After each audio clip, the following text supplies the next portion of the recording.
জেরিন স্কুলে যায়, তুহিন ভাত খায়। এগুলো দুটো আলাদা আলাদা বাক্য, এবং যখন আমরা কিছু অর্থবোধক শব্দকে একত্রিত করে আমাদের মনের ভাব প্রকাশ করছি তখন সেটাকে আমরা বলছি বাক্য।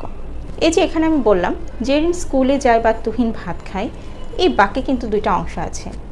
যেমন প্রথম বাক্যে জেরিন একটা অংশ, স্কুলে যায় এটা একটা অংশ।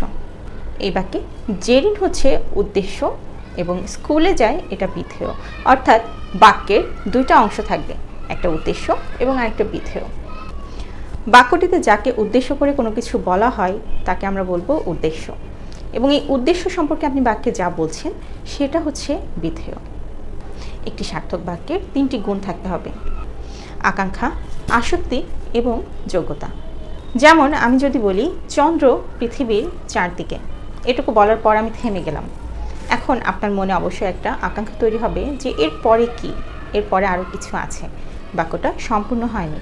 এই যে আপনার মনে একটা আকাঙ্ক্ষা তৈরি হয়েছে বা জানার যে ইচ্ছা তৈরি হয়েছে সেটাকে আমরা বলছি বাক্যের আকাঙ্ক্ষা। বাক্যটাকে পরিপূর্ণ না করা পর্যন্ত বাক্য তার একটি গুণ হারাবে, যেটা হচ্ছে আকাঙ্ক্ষা।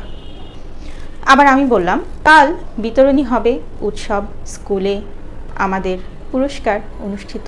শব্দগুলোকে এলোমেলো লাগছে না?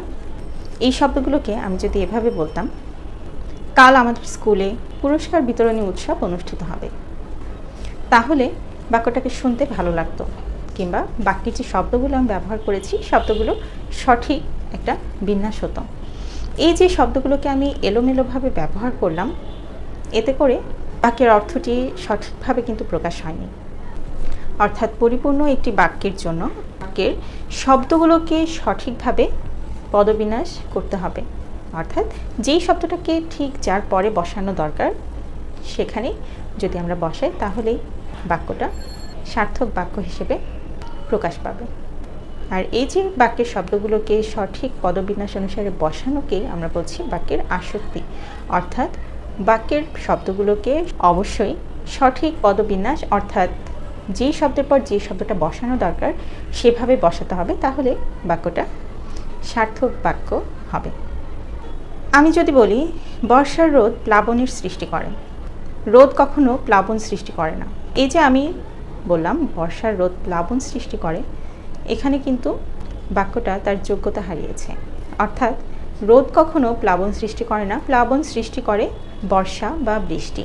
অর্থাৎ আমি এখানে বৃষ্টি না বলে এই যে রোদ ব্যবহার করলাম, এতে কিন্তু বাক্যটি তার যোগ্যতা হারিয়েছে। আমরা যখনই বাক্যে শব্দ ব্যবহার করব অবশ্যই সেই শব্দের রীতিসিদ্ধ অর্থবাচকতা থাকতে হবে, শব্দটার দুর্বোধ্যতা থাকবে না, আমরা বাক্যে কোনো উপমার ভুল প্রয়োগ করতে পারবো না, বাক্যে বাহুল্য দোষ থাকতে পারবে না, গুরুচাণ্ডালী দোষ থাকতে পারবে না, এমনকি আমরা কোনো বাগধারার শব্দ পরিবর্তন করে বাক্যে ব্যবহার করতে পারবো না। যদি করি তাহলে বাক্যটা আমাদের যোগ্যতা হারাবে।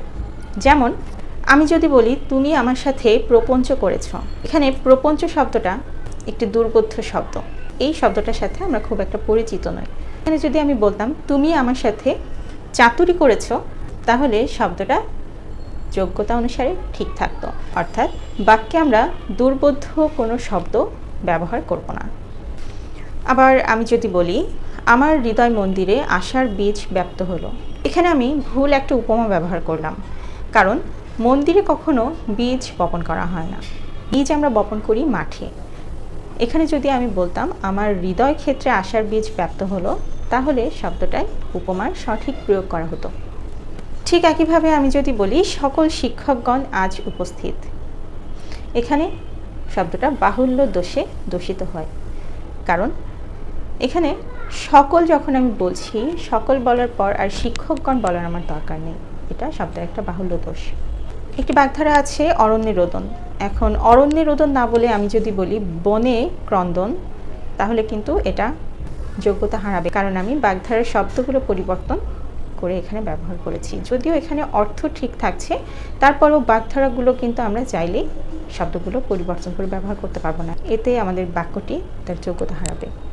এছাড়া বাক্যে আমরা সাধুজলিত শব্দ যদি একসাথে ব্যবহার করি তাহলে সেই বাক্যটি তার যোগ্যতা হারায়।